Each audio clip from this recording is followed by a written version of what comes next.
I'm Arno Motulsky. I'm a medical geneticist, and I'm a professor of medicine and of genome sciences at the University of Washington in Seattle. I'm Mary Claire King. I work in human genetics, also in the departments of medicine and genome sciences at the University of Washington in Seattle. And we have the great pleasure of being asked to talk to each other for a while about how you came to form this field of human genetics and medical genetics over the last 50 years.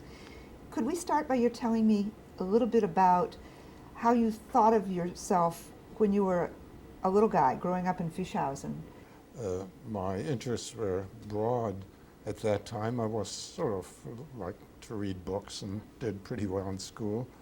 But as far as profession is concerned, I got quite interested, not as a little guy, but in high school, in psychology and psychiatry and psychoanalysis, what makes people tick. So at about 15, 16, I thought that might be an interesting path to go. The story of how you came to be an American is an extraordinary one. Would you tell us about that? I grew up in Germany, and with Hitler anti-Semitism, life became very difficult there. My parents moved to a larger city, Hamburg, to get ready for immigration to leave Germany. And my dad, he had a brother in Chicago and was going to go to Chicago ultimately. But in order to get out and to get into this country, you needed certain quota numbers, which took a while to come up. So he went to Cuba first, and we were going to actually join all together in Chicago. However, things got quite bad in Germany, and both my dad and my mother then decided it might be best that we, my mother and brother and sister, join my father in Cuba and go there and wait to go to Chicago ultimately later. So we left Hamburg in May 39, on a boat with almost 1,000 other refugees, and most of them very like us, who were ultimately going to go to America. And before we could disembark in Havana, they declared the permit that they'd given us void. The Cubans refused to let us off. The ship was a German ship. The captain was very good. He wanted to help us. He started moving around the Caribbean. We were close to Miami, and the Coast Guard cut us, and the planes came, but they shushed us off, and lots of requests to let us off in America, since we ultimately were going to America, but the quota numbers hadn't come up. So ultimately then was decided to go back to Germany. I was quite young still at the time, 16 or so, but many of the men there had been in concentration camps, and the people were very upset in what was going to happen, and thrown in concentration camps again. Lots of telegrams were sent all over the world to let us off someplace. And a few days before getting back to Europe, England, France, Holland, and Belgium took 1/4 of the passengers each, and we, by the luck of the draw, ended up in Belgium. I went to school in Belgium. For how long? This is, well, not quite a year, because this was in 39, June 39 now. On the 1st of May 1940, my dad already had gotten his visa and was in Chicago, and we got our papers. But by the 10th of May, we hadn't gotten out yet. The Germans attacked Holland, Belgium, and I was old enough at that time to be kept as an enemy alien, as a German, together with the politicals and the Jews and the others.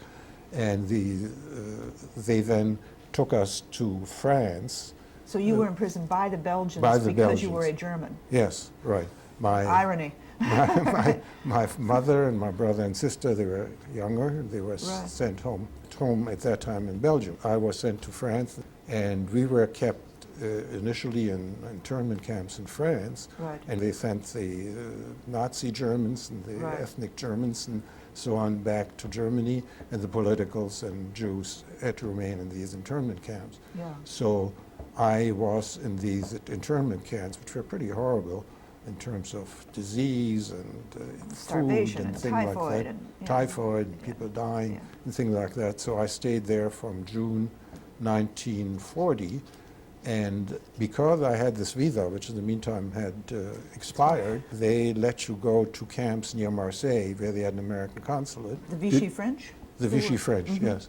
And so I went to this Camp Les Milles, and then to Marseille. I got a renewal of my American visa, and crossing Spain, went to Portugal. Back across France again, across Spain and again. arrived in New York and then Chicago in August 1941. So this whole ordeal of the internment camps in France lasted, in retrospect, how long? About a year, from June 1940 till a year later. You told me you were never going to eat peaches again. Yes, because they had poor food distribution in one of the early camps we were at. We're in southern France near the Spanish border, and they had tremendous amount of peaches, which they couldn't sell and give to anyone. So instead of giving us regular food, we ate plenty of peaches. So you arrived in Chicago, and ultimately your mother and younger brother and sister Well, they escaped had as well, many didn't they? problems. They stayed in Brussels. Very lucky they were able to go to the Swiss border in France and then went over the border. The Swiss were pretty good in the sense that they didn't send people back once they were inside the country. So they stayed under those conditions in Switzerland till half a year at the end of the war, and then joined us in Chicago in early '46. So here you are in Chicago, 17 years old by then. By this Right. 18, yeah. Right, and brand new in America, Yes. and more or less finished with high school. Well, I hadn't finished high school because for a year I didn't go to high school. But fortunately, they had something which maybe exists now too, that you could take examinations of material you knew. So then you needed to go to school, to college, Right. and you had no money. I had no money, and I wasn't interested in medicine and psychiatry. And, there was a college in Chicago, Central YMCA College, which was initially, later on became Roosevelt University. Since I didn't have money, actually my education was not the usual college education. All my courses actually were evening courses and Saturday afternoon courses and things like that. So I took the usual kind of thing, in biology and chemistry and trigonometry. In fact, I took English, and I met my present wife, which I had for many years in English course, and a few years later we got married. I had applied for medical school as soon as it became possible. Right. And they accepted me at the University of Illinois Right. in Chicago. And so that I had that. And then I joined the Army. And they had this Army Specialized Training Program. So they were very nice to me. They sent me to Yale University, and I took a course in genetics with Drosophila labs, and with someone I think who's still alive, Polson. So it was a tremendous experience to go to Yale. But all this time you were in the Army. I was in the Army. There were 3 months before medical school started. So the Army assigned me to be an orderly in a big Army hospital. This was near Boston, a big hospital. And then when medical school started in April '44, I went to the University of Illinois, where I had been accepted, again, as a soldier, private first class. Did medicine have a genetic perspective at all in those days? Certainly at the time when I was in medical school, all the way through, there was certainly no role model of medical geneticist, human geneticist as combined. Tell me how you think a medical degree really enlightened you to do human genetics well. If you are interested in human genetics, and particularly in medical genetics, your best way of learning about human biology is to go to medical school. And therefore, if you really are serious about human and medical genetics, you should go to medical school to get this background.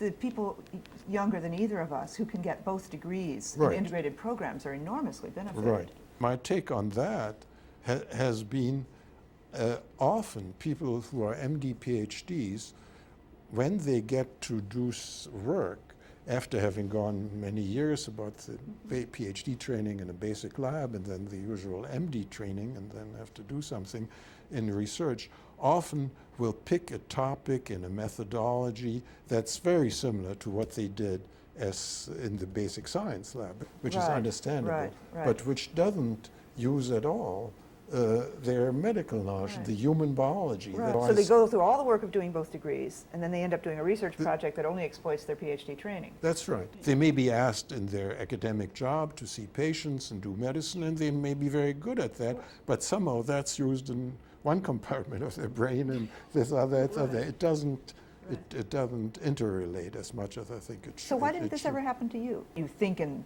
fundamental scientific ways. Why Well, didn't this happen to you?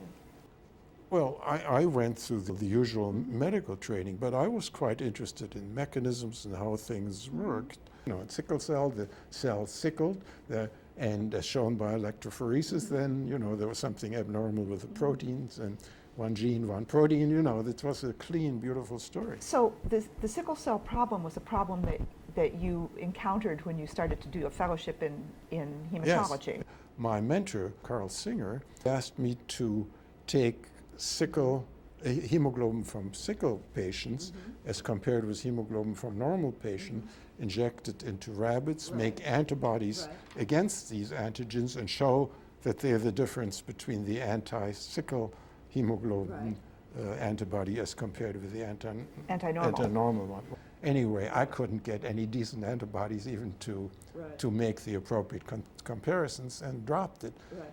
But the interesting thing was, of course, that in science often things are in the air about someone makes a great discovery, but in fact other people might have made it too.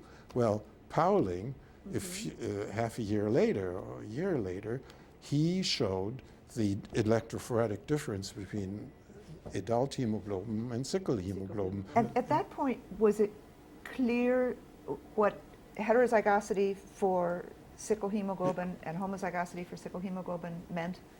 Not completely, but it was just worked out at about the same time.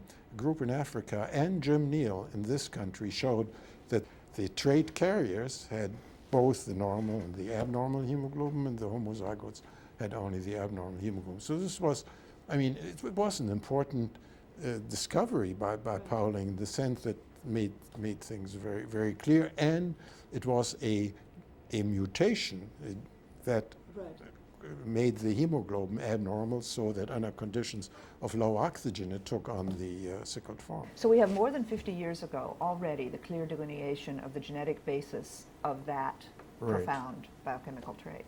Right.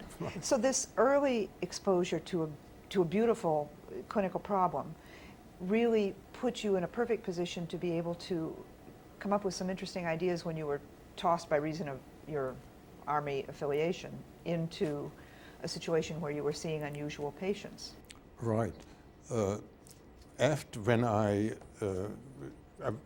residency in 1951, which I had in clinical residency in internal medicine and fellowship in hematology, I went back to the Army. This time was the Korean War, and people who had the benefit of medical education through Army auspices were expected to go back in the Army. So I did, and I first got a very good assignment in a general hospital with internal medicine, and that was great. And I wrote several papers there, and it was very exciting. But after 6-7 months there, I got a phone call whether I want to come to Walter Reed Hospital. They were setting up a unit of hematology, and they had heard that here a person who'd done research in hematology is in the Army. I got orders to go to Washington, D.C., and again, the man who ran this unit was Crosby, and he was an excellent hematologist. He sort of let us do, what seemed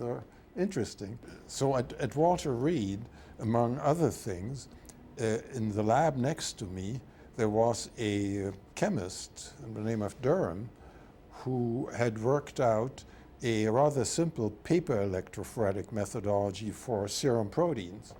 So here I was very interested in electrophoresis in hemoglobins, so I thought it'd be terrific to adapt this simple thing. So, I got this methodology and set it up, and it worked beautifully. So later on, when I came to Seattle, I brought it and we used it here. What sorts of clinical problems were presented to you at Walter Reed in red cell deficiencies and anemias that led to some of some early genetic hypotheses? Well, one of the things we were studying was another red cell shape abnormality, hereditary elliptocytosis, which was interesting in the sense that some people who had it had hemolytic anemia, destroyed their red cells, and others had a normal lifespan, were quite normal. They just had the morphologic shape abnormalities. So one thing that was done at that time, and to some extent today, was to do red cell lifespan study, where you look at the red cell lifespan of the abnormal cells. So we did that and found that there was heterogeneity. There were two varieties at least, one with a normal lifespan and one with a shortened lifespan. So that was one other thing.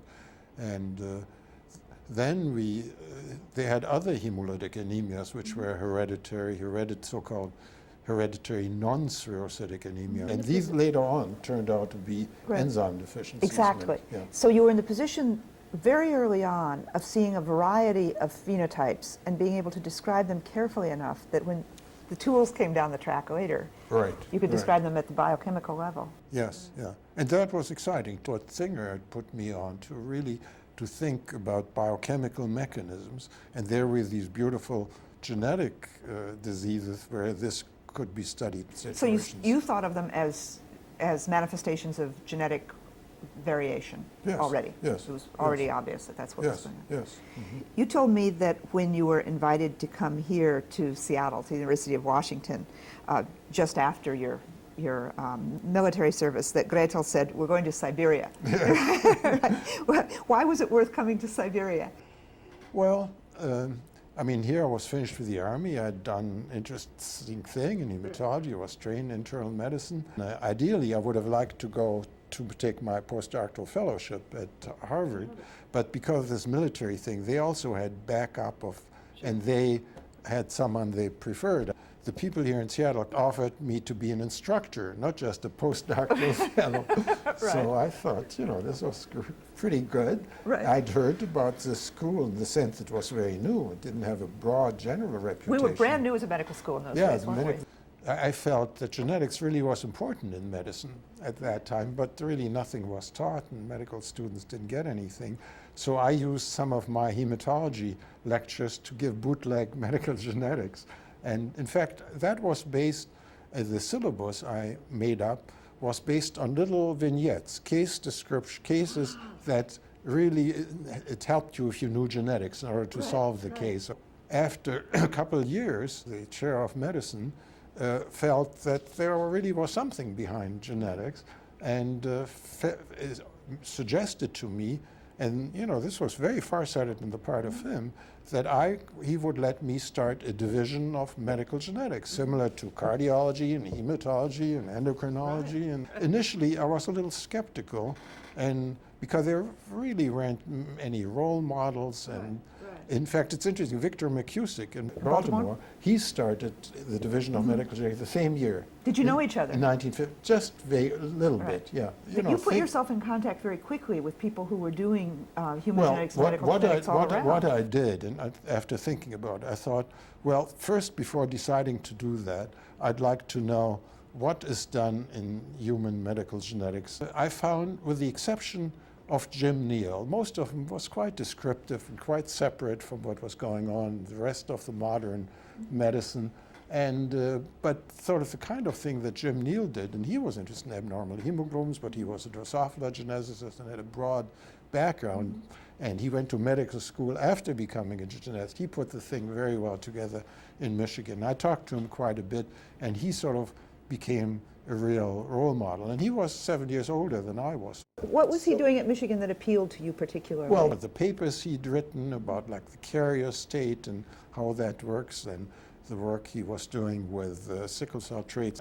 And he had a broad approach with other kind of, not just that was his own work, but getting other people doing statistical genetics. I also felt that since this biochemical dynamic part of genetics really was not all of genetics, I felt I needed to get more exposure to a unit of genetics that had a broader approach. You told me that in visiting with Jim, you realized that it was the legitimate province of medical genetics to think about the problem all the way from physiology to populations. Right.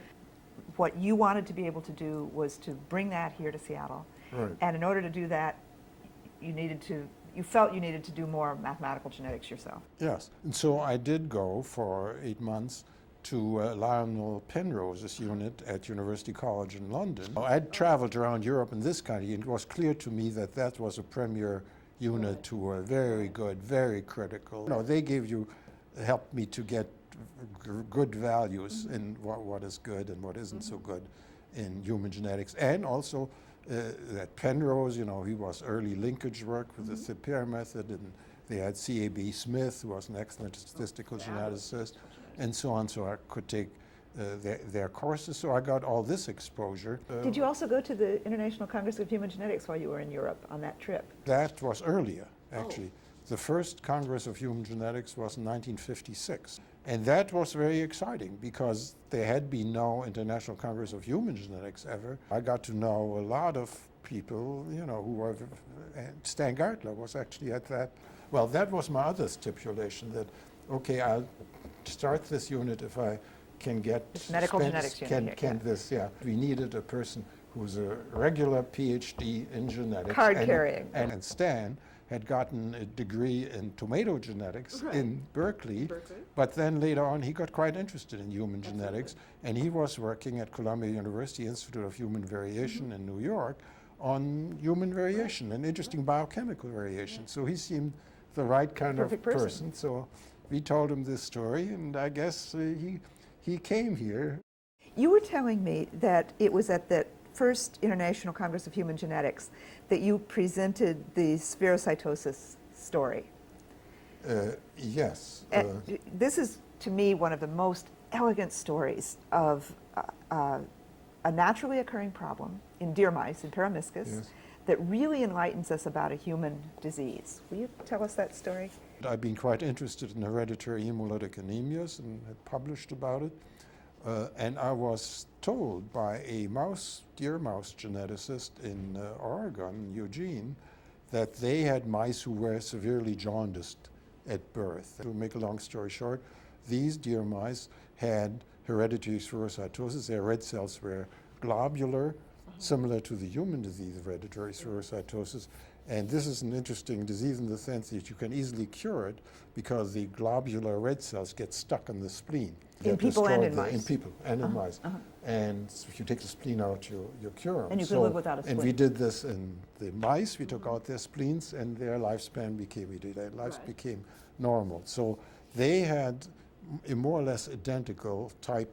The human disease is an autosomal dominant, and the deer mouse disease is an autosomal recessive.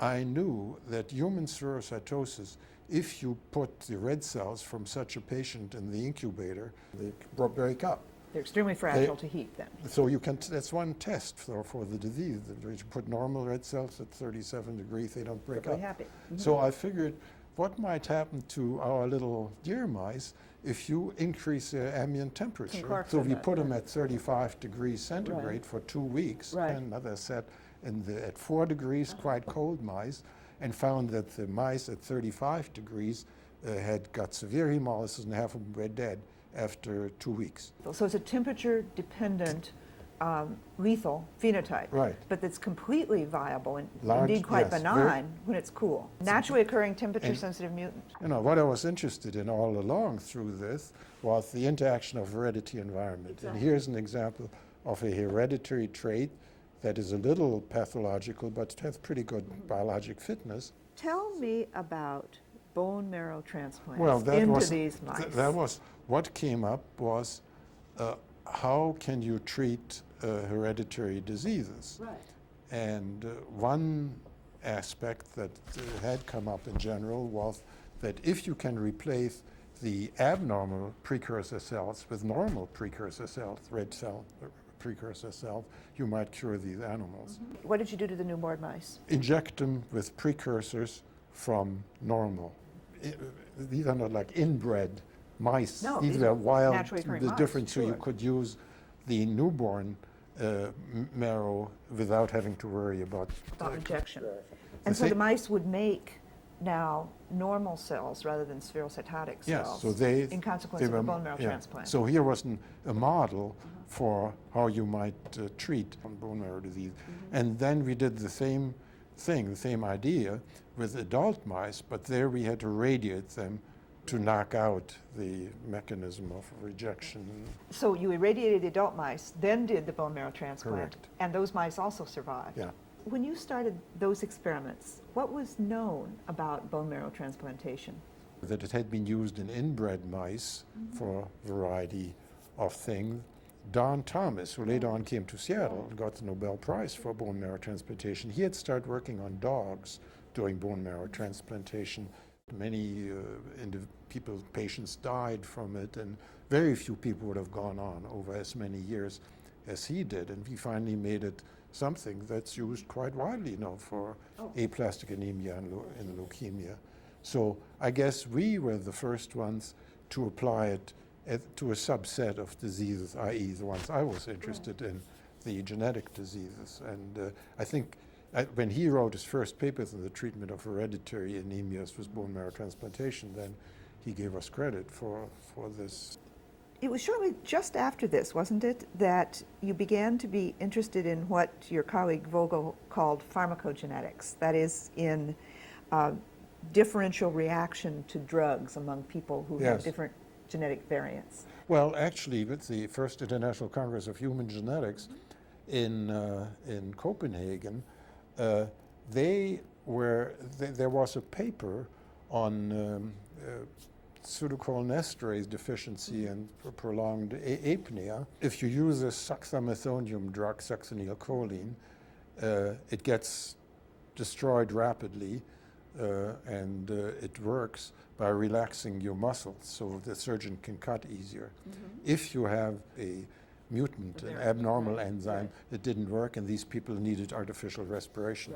So in the discussion of that paper, I point, and there was G6PD deficiency, there was the other trait, that here are two traits that are clearly genetic and that produce severe drug reaction, and this is undoubtedly the beginning of something that's going to happen more frequently. Well, at about the same time, I was appointed to a subcommittee of the American Medical Association on blood reactions to drugs. And I pointed out to them that these are examples of genetics, and it's very clear to me, at least, that this must be much more common. Exactly. And I would like to write a paper under the sponsorship of the committee about drug reactions, enzyme and disease, and biochemical genetics. That turned out to be the title, where I put together modern biochemical genetics and these examples of various drug reactions, and then pointed out that this is something to be concerned with. Would you tell us the story of G6PD deficiency and primaquine sensitivity? G6PD deficiency is a deficiency of an enzyme known as glucose 6-phosphate dehydrogenase, G6PD. The deficiency is very common among many populations in subtropical areas and tropical areas of the world. The G6PD gene and the mutations are X-linked, so males either have the normal or the abnormal type of enzyme, but females can be heterozygotes. This particular abnormality was found because males who are G6PD deficient are sensitive to a variety of drugs. That is, when they're given a certain drug that they are sensitive to, they destroy their red blood cells that are G6PD deficient. What kind of drugs? Well, the drug that most work was on is known as primaquine, which is an anti-malarial drug which was first used in the mid-century. It's a beautiful example then of the genetic deficiency alone, no problems. The drug at the usual dose, no problem.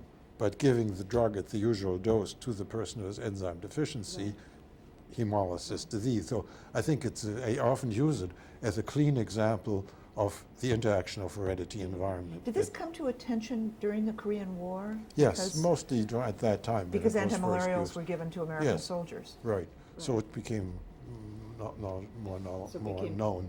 So it turned out then that 10% of African Americans were G6PD deficient, and certain percentages in the Mediterranean, India, and so many parts of the world. So the question then arose, why was this trait so common in certain populations and not in other populations?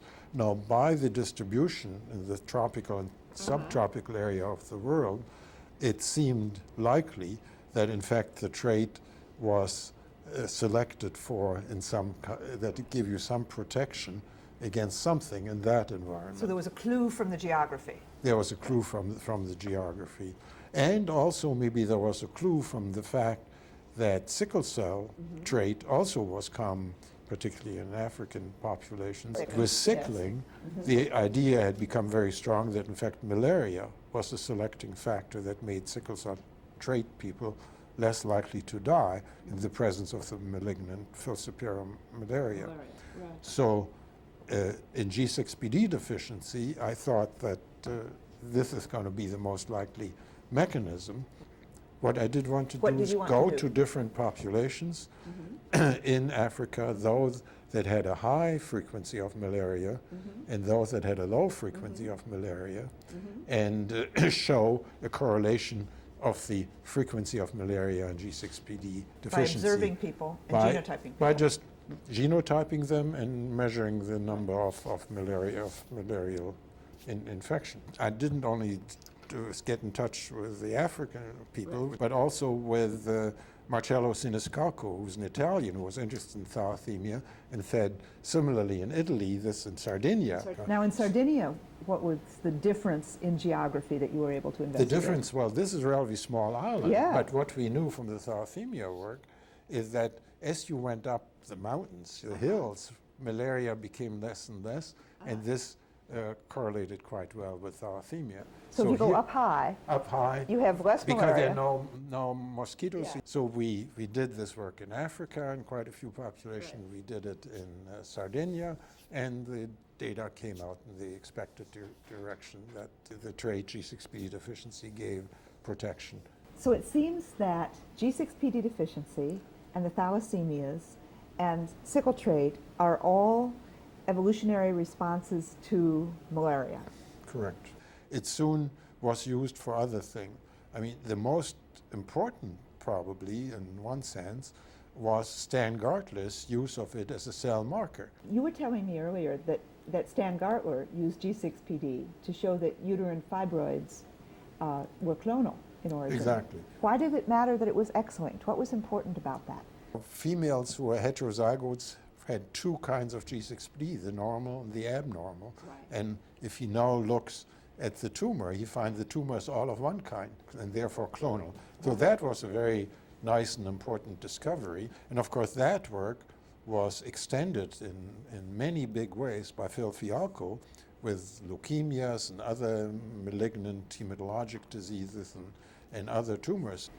Can we turn to another major contribution of your medical genetics unit here, and that's the study of lipid disorders, coronary disease, familial hypercholesterolemia? It became increasingly better known that elevated lipids are important risk factors for coronary heart disease. Yes.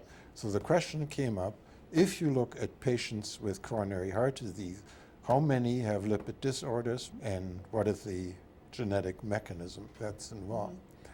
So this I had in my mind actually for quite some time, but I didn't have anyone around. This required quite a bit of work. Huge question. Until we got a fellow in the early 1970s, Joe Goldstein, who was looking for a place to do a genetics fellowship and wanted a place where there was sort of biochemical thinking. So I presented then what I just said about lipids and so on. That fitted very well what he was interested in. So what we did then is to set up a study to go to 11 hospitals in Seattle and select patients who had definite criteria, who had a heart attack, a myocardial infarct, and then wait 3 months after the attack, then find out what kind of lipid phenotype they had in terms of cholesterol and triglyceride, and then did family study. So you mean each of these patients then became the index case or the proband of a family? Of a family study. The long and short of it was that there was a clear condition, which is familial hypercholesterolemia, and this was seen in 5% of our patients.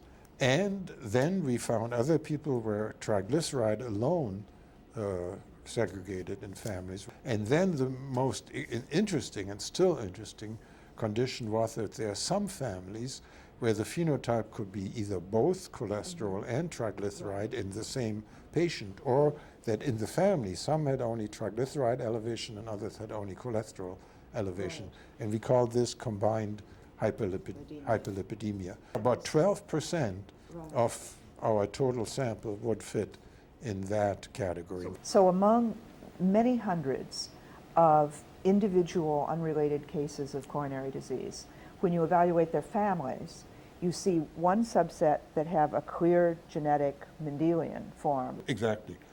So that work sort of set the stage for subdividing people with hyperlipidemia into different genetic forms. And we still haven't solved familial combined hyperlipidemia. The mechanism, the genes that are mutant in this, it seems to be an oligogenic disease. So Brown and Goldstein then picked up the hypercholesterolemia as the Mendelian subset and sorted out the to find out the mechanism. And they started out with a very rare homozygote, which is 1 in a million or something like that, which was smart, so they don't have to worry about the allele on the other chromosome. And with tissue culture studies and so on, did a whole series of work which led to the identification of the low-density lipoprotein receptor, for which they, together with other cholesterol work, finally got the Nobel Prize. Science magazine asked me, when they got the Nobel Prize, to write something about this work, and I did in some detail. And at the end, I mentioned that I knew of no other work that takes in as many different fields and puts it together in an excellent way. So this is an example of going from the identification of a phenotype to the identification of a gene to a medical intervention. And even though the entire science was worked out on a very rare trait. Right. Yes, there are very few people who have the homozygote, so it's used for the heterozygotes and for people who have cholesterol elevation, not for just the monogenic LDL receptor defect, but for other causes. And that still, a lot of work needs to be done on that. Currently, our approach to treating hyperlipidemia is largely empirical.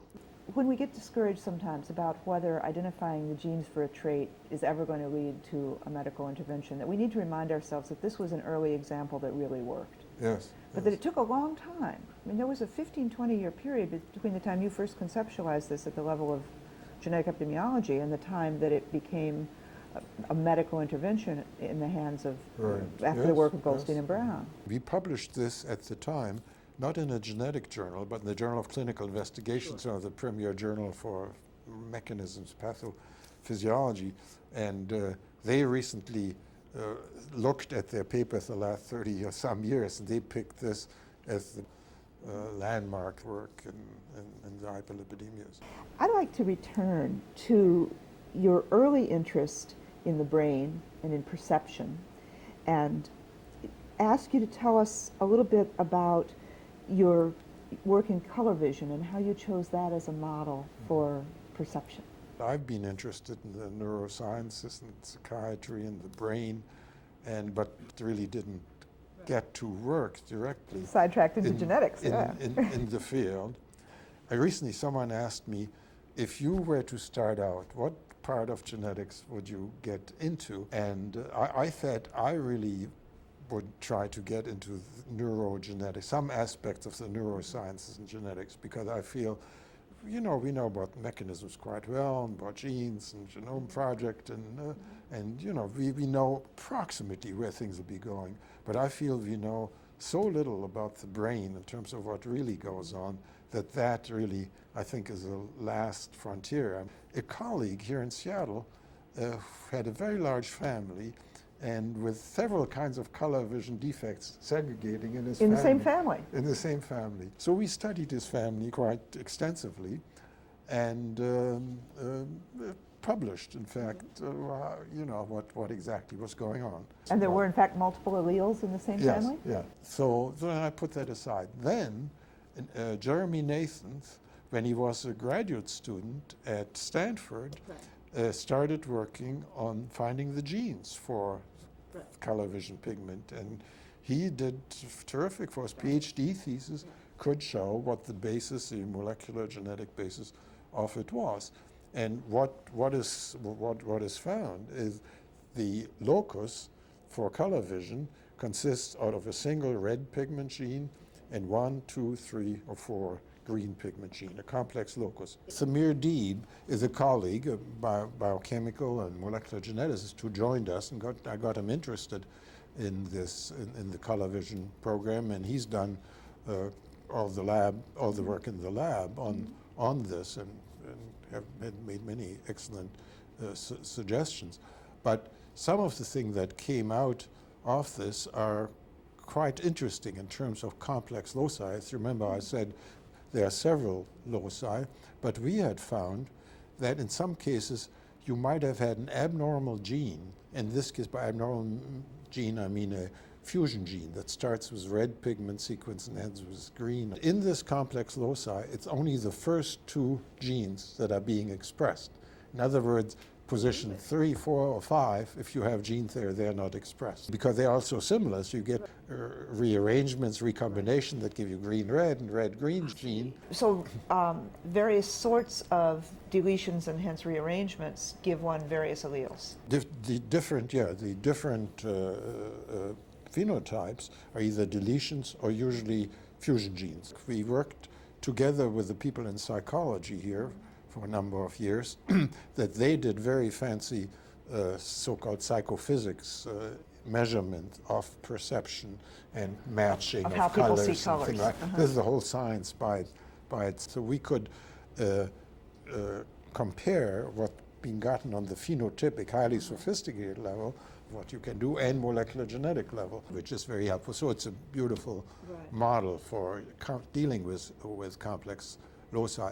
Now, since we did a lot of work with all kinds of color vision defects and worked this out, we also did looking for polymorphisms in these genes. And there, the most exciting thing we found, I feel at least, was that we found a serine-alanine polymorphism in the red pigment gene, about 60-40 distribution. We could show that the serine people gave different responses in a bimodal manner than the alanine people. So clearly that their perception, if you want to call it, of red was different than the alanine people. In other words, we had 2 populations who, with a simple one amino acid change, looked at red color differently. So these are both perfectly benign traits. These are perfectly normal people. They're not color vision defective.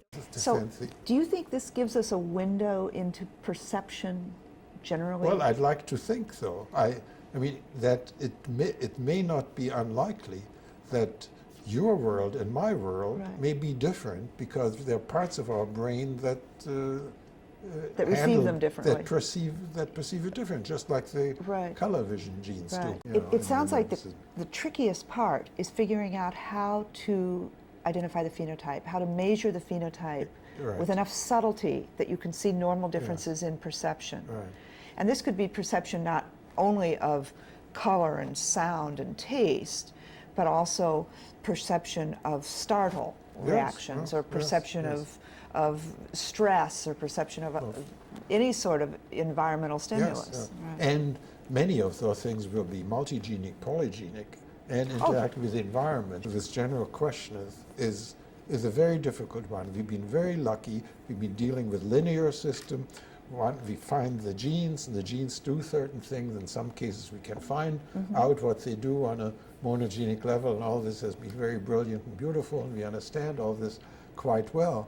But since most phenomena in normal developments and metabolism and diseases are not monogenic. There's a hard road to go to be able to get that, to pull that together. I think in a way you understate what you've done, because you say we work these out in a monogenic way, and that's certainly the way we think about them. But looking back on the phenotypes, all the phenotypes we've talked about are heterogeneous genetically. But it's the ones where we can find the single gene. Right, Where right. we do very well, and we're Right. working on it. So family by family, one may be able to find individual families which, even though the trait is complex and involves 3, are 4, 5 monogenic. genes, I think are it's a monogenic. wonderful example that in most complex diseases, common complex diseases, breast cancer, hypertension, coronary heart disease, Parkinson's disease, and others, there are subgroups that are clearly monogenic. Right.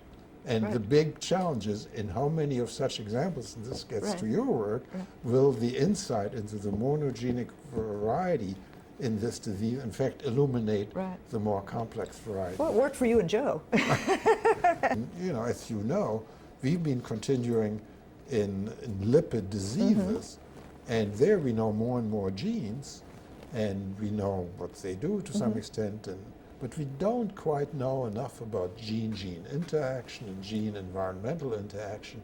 And also of the complex diseases, we know about more lipid genes, but we still don't know how it all works together. You're talking about this makes me realize that you have always integrated a pure genetic approach where one went from phenotype to genotype with what we now call a candidate gene approach. That you essentially merge these all the time, that you use whatever makes the most sense at the time. Your coronary disease work on the hypercholesterolemic families was clearly a phenotype to genotype approach. But at the same time, you started looking at homocysteine levels and at variants in homocysteine and how those might be risk factors for coronary disease. So a candidate gene approach. Well, this is another phenomenon, genetic biochemical phenomenon that isn't lipid related. You're referring to homocysteine. Elevations of homocysteine appear to be associated with an increased frequency of coronary heart disease. And I think that's pretty well everyone accepts that. Now, the exact amount and the exact relative risk are probably lower than we thought a few years ago, as often happens if you take a lot of data together. Right. But what interested me about that system from a genetic angle is that there is a genetic polymorphism, again a polymorphism, common variant of the enzyme methylene tetrahydrofolate reductase, MTHFR, where 12 to 14% of the population are homozygotes for a variant.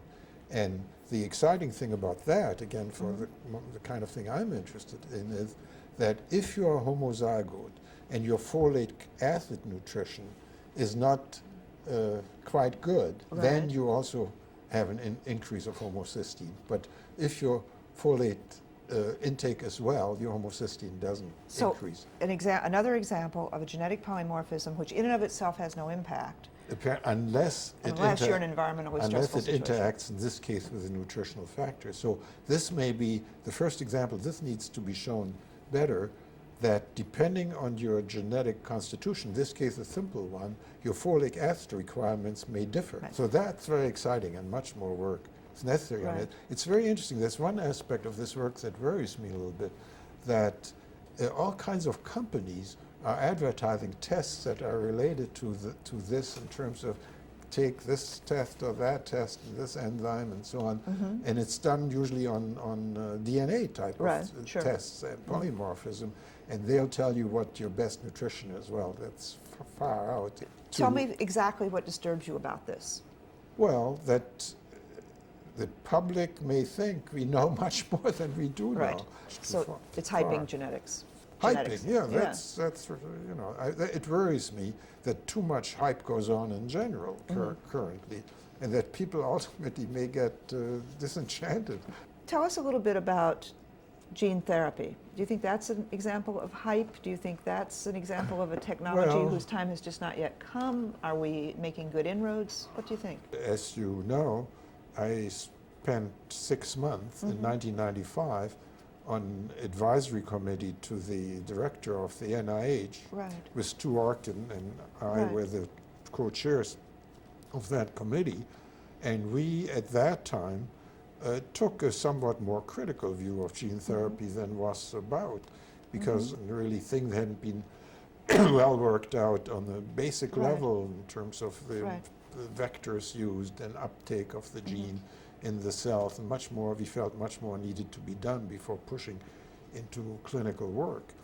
But we said in that report, and I still feel so, that if you could do that, and I think ultimately you will be able to get a gene into a cell safely, that will have real impact on a variety of diseases and phenomena. In the meantime, there was a death a couple of years ago of someone who was not very ill. And The Gelsinger case? Yeah, the Gelsinger case.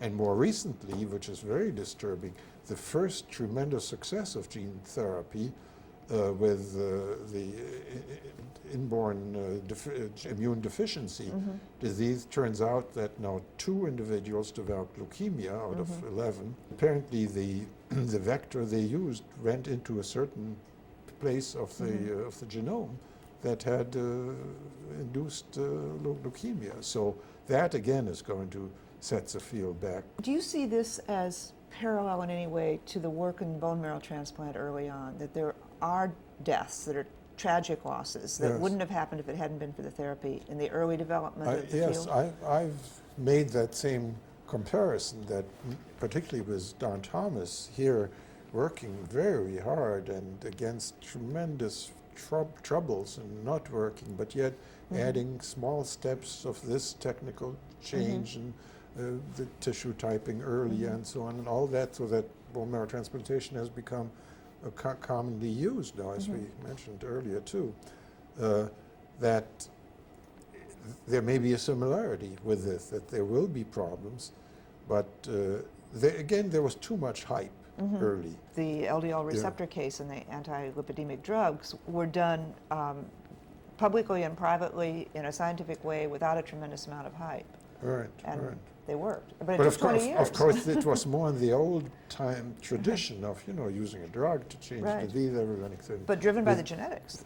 We have learned an enormous amount in genetics from special populations which have either remarkable historical demography or people who have migrated, retaining their gene pool, but moving from one place to another.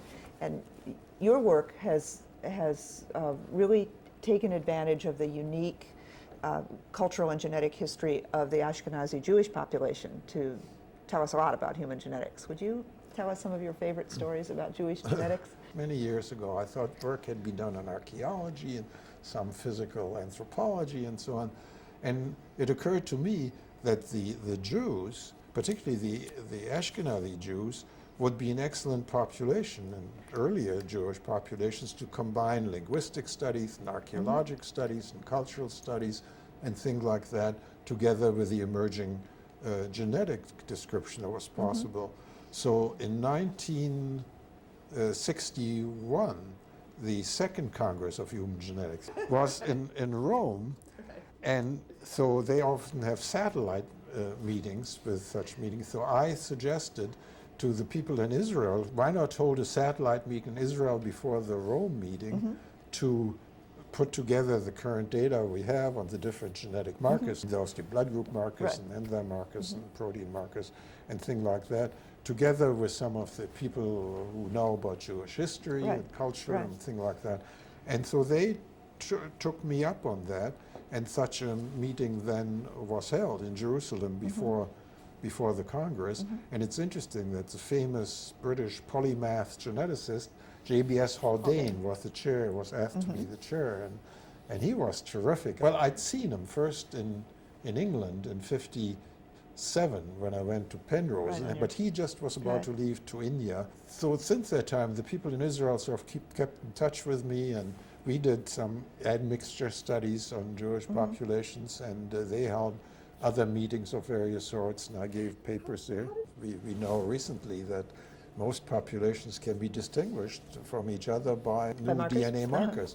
And if the more markers you use and the larger number Right. of people you use, the more we are learning about that. When one distinguishes populations with different continental origins using markers, do you think it is appropriate to use the term race to distinguish those populations? I'm uncomfortable with the term race because of all the background that race had and what has been done with the term race. On the other hand, taking very broad 5 continental populations and so on, it would not be inappropriate. But I think there's so much baggage with that term. I wish there'd be another term. To what extent do you think it's useful, or under what circumstances do you think it's useful to know the continent of origin or the race of a person in the context of medical genetics and sorting out treatment? I think often it will be important in the sense that apart from certain genetic diseases which aren't that common, there's ethnicity. Let's say if you take African Americans, there are certain cultures, certain diets, certain lifestyles, and all that discrimination and learn. So for non-genetic reasons, it's important to know for race. non-genetic reasons, that otherwise, if you just do markers, you might claim something as genetic, but in fact, it's only being affected in a given group may be due to the fact that there was discrimination. And, in pharmacogenetics, pharmacogenomics, that's coming up now, that there'll be different frequencies. Now, ultimately, what you like to know is a specific allele that might make a drug So if we accept be the different. premise that you were right about pharmacogenomics, using modern tools, what do we need to know? Is it the particular alleles that are associated with positive or negative responses to different drugs for complex ultimately. traits? But again, here we're going to run across a problem that in a significant number of examples, it'll be a polygenic situation. It won't be just one allele that determines they will respond or they won't respond. Right. And that's going to be, again, very difficult to disentangle. But so, again, the simple hype of the pharmacogenomicist often, personalized medicine, we'll just look for the genes and we'll know whether they have a reaction or whether they'll respond to the drug or not. It's going to be true for some examples, but in many situations it'll be more complicated. What are the features of a good problem in genetics? Well, I think the features of a good problem in science, I think in general, and this applies to genetics, the problem should be non-trivial. Yeah. It should be soluble. A thin line. And that means there are concepts and techniques, methodology available that you can do it. And ideally, it's a problem that non-trivial in the sense that shouldn't be just to add another brick to something. Is important ultimately. Someone has to do it. But the ideal problem would be something that really pushes knowledge ahead. So when we talk about somebody having scientific courage, what does that Yes. mean to you? Well, that means to go a little further than just adding the next brick. On the other hand, I think I tell people that they should have several projects around the brick kind of project and what I call the Sunday morning project. In other words, something you think may be so far out, you only go there on Sunday morning when no one else is there and might work at it. It's a luxury to be able to work on it. Right? Yes, but because those kind of projects are less likely to work out. But ultimately, there'll be a few of that sort that will really push the field forward. I mean, most of us scientists, just work on things within our paradigm, adding another brick and doing something. Some are more important in terms of the future, but others are not. Do you think there are more new paradigms to be found in genetics? Well, probably not. I said, well, with the exception of the brain. How do you think having the human genome almost sequenced has changed the kinds of problems that we can now solve? Well, just like a table of elements, we have the table of the genes in front of us, so we can do a lot of in silico genetics rather than looking for it. Speed, certainly, that we can do it. Qualitatively, how has it changed the kinds of questions we ask? Qualitatively, I don't think that, at least within my framework. Do you think that's because you've always been asking about complex traits?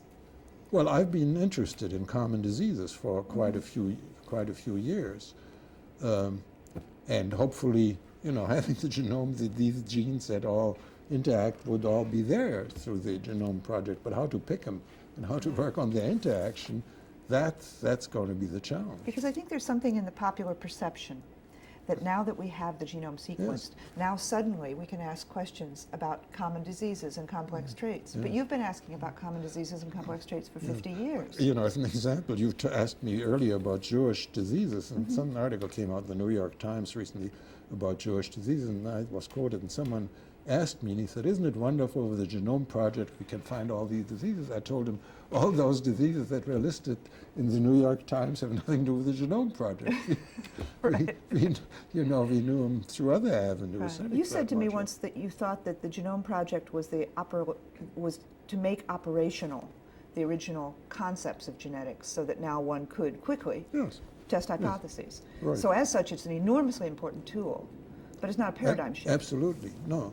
But you see the problem, we have the genes in a linear order, and we have one major protein, one gene, one protein, but in fact we know now there's multiple splicing and so on. There are many, many gene products, and how to work that out, and why one is produced and not the others, and how they are produced, and how the interacts opens up a whole new field of proteomics that becomes quite important in terms of the interaction, and proteomics isn't linear. So what is the way of thinking that is genetics? Well, of having a question and an answer within the framework of gene arrangements, gene structure, gene function, gene interaction, gene transmission. The geneticist should have a broad idea, I feel, of what's going on in genetics and all these things, and not just be a person who uses a genetic technique. But the challenge is to pick out of all these different concepts and stick to the concepts and forget about the detail. That's hard for a specialist in one area. They get involved in all the details, which may not be so important for the broad overview. So I think the main thing is to try to stress the principles and the concepts, to think of a project that will be publishable regardless of what you're finding. Right. That often comes up, that the negative answer is quite important. Right.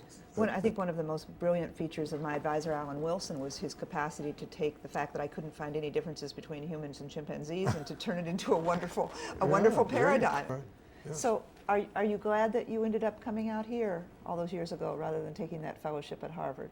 Oh, yes. If I would have gone to Harvard, I would have ended up, this was a fellowship in hematology. I would have a respectable hematologist probably, but in a Harvard environment, I wouldn't have been able to go and give bootleg lectures in genetics, and I couldn't have done this and get people interested. So in that sense, I'm very glad that I came here to a new institution that allowed a young person with some ideas to actualize these ideas into something that was interesting to him, but also at the same time had an impact on pushing forward the science.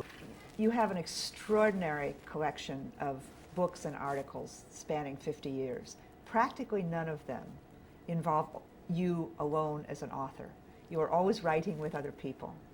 It seems to me that one of the lessons of your life as a geneticist is the importance of building teams and building groups. How did you do it? Well, when I first came here, I felt that more people than I should be in this unit, and people with slightly different interests and specialties in genetics and in other areas, and that was done. So since my interests were broad, I often had some knowledge about what was going on in the field, but needed these people to really actualize it into the research in terms of biochemistry and molecular biology. So I feel that the role of colleagues, if you have broad interest, is very essential. If you have broad interest, you can't be an expert in all these things. And so you have to have some kind of interaction. Particularly in the early days, in order to come take a fellowship in medical genetics, you had to be a little adventurous. Right. So because of that, it was very exciting to stimulate such people further. And, that has worked out. You've remained active in patient care all the way through your career, right up until the very, very recent times. Tell me why that has been so important to you, the critical nature of remaining in the clinic. Well, first of all, that's where I came from. Yeah. And, I really enjoyed clinical medicine at all times. One thing we haven't discussed, for instance, for many years, until about 7, 8 years ago, I also did general internal medicine. I was in charge of a ward for sick people of all varieties, so I had to keep up with internal medicine. Well, that kept me on the ball, although it was very difficult. The human contact, to be able to help people, makes you feel good if they appreciate what you've done for them. And at the same time, you can always learn something, and you ask new questions by seeing things from things that you hadn't thought about. But, Every family has a story to tell, doesn't it? Yes. I tell young people, I know of no field in science and medicine that's as exciting in terms of all of its implications than medical and human genetics. I mean, you have the medical angle, you can help people with testing or with treatments, even hopefully if gene therapy works or other kind of treatments. You have science, that you're closer to science than most other specialties in medicine, that you can find out exciting new phenomena. This has social implications. It has interesting historical implications, it has ethical implications. So it covers, because we have a brain, we have culture, and we can think about the future. There's no other species that have that. And all this sort of, in a broad sense, is part of medical genetics. And I've been interested in all of these things. And this, to me, I can't think of anything more exciting to do than what I'm doing, what I've done. I'd like to thank you very much. I've enjoyed this enormously. Thank you.